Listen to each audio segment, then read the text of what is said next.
Great. So tell us a little bit about the place. How, when you got to South Sudan, how did you find the place? What was your first impression? Okay, our first impression is I was shocked.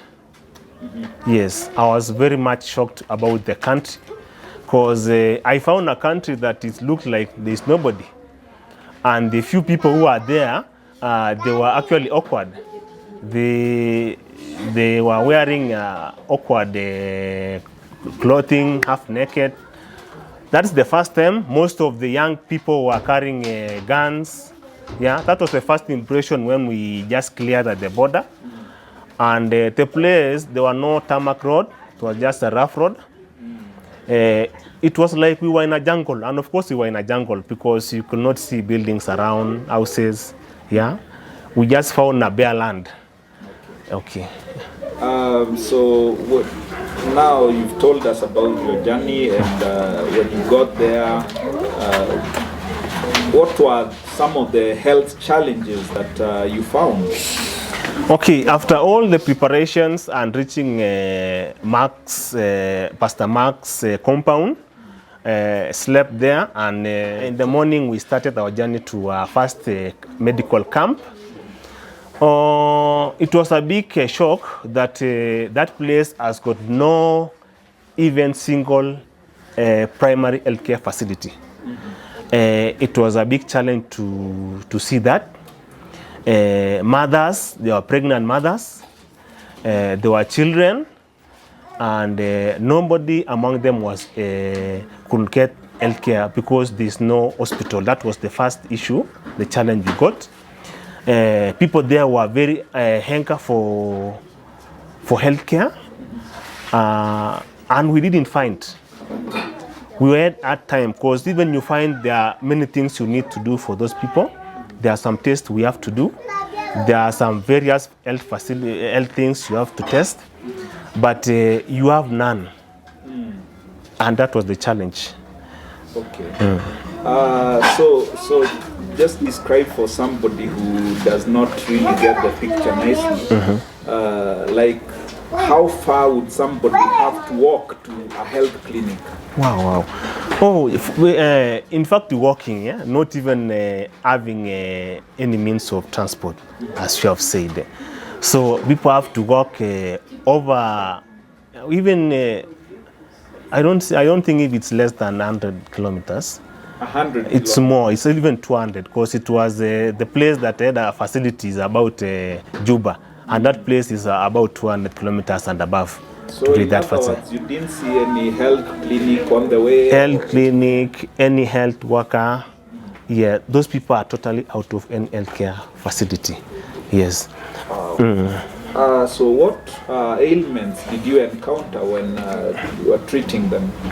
Oh, apart from the basic maternal and child healthcare service, the biggest challenge there is that the simple infections, pneumonia, respiratory tract infections, gastrointestinal infections.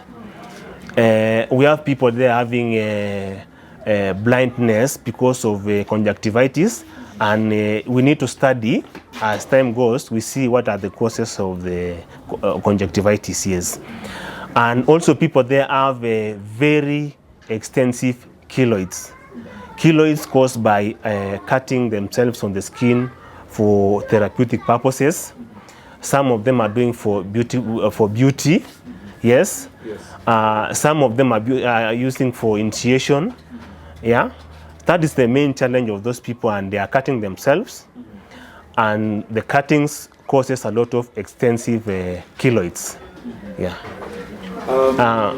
and to add on it also, we have other cases of malnutrition. We have other cases of because that place has got no food, it's a dry land, no water. Yeah, there's no farming. Yeah. So malnutrition is the paramount issue in that place. There are other conditions, yeah, like skin infections. Yeah.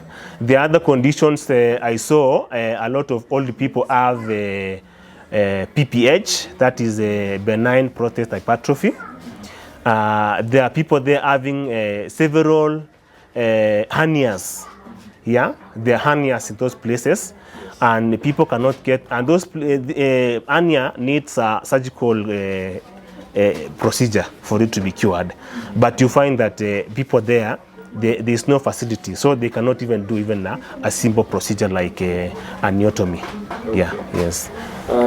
So briefly, how was your experience, and what do you see happening in the future?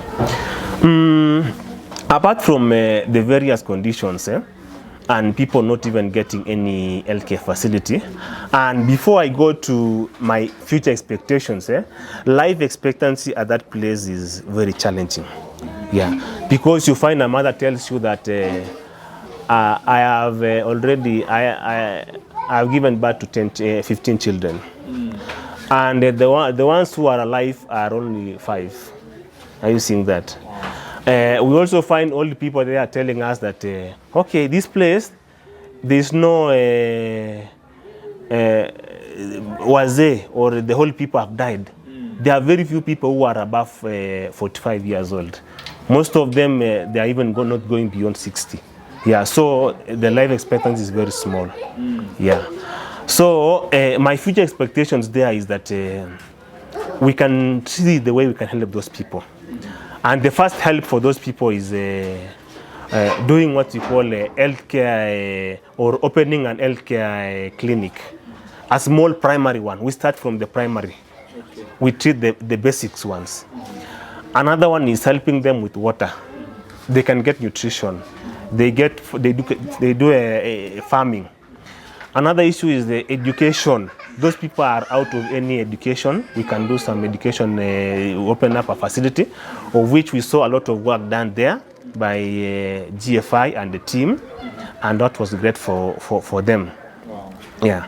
So another issue, we have to educate those people, because there's a lot they have to do for in terms of trying to see on healthcare, issue of family planning. Those are major issues that we need to do to help those people of South Sudan. Okay. Yes. Oh, great.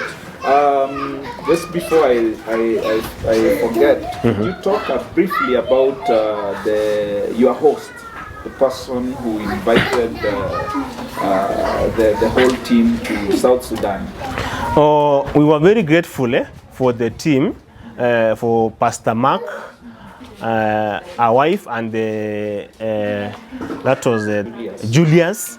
They are the people who help us, the missionaries in that place, and we were very grateful for them, because they were able to take care of us, and not even take care of us. They have done a lot to take care of people of Naliel. Yeah, they have done a lot to bring churches. They are the one who have done a lot to see that the ground level everything is done well.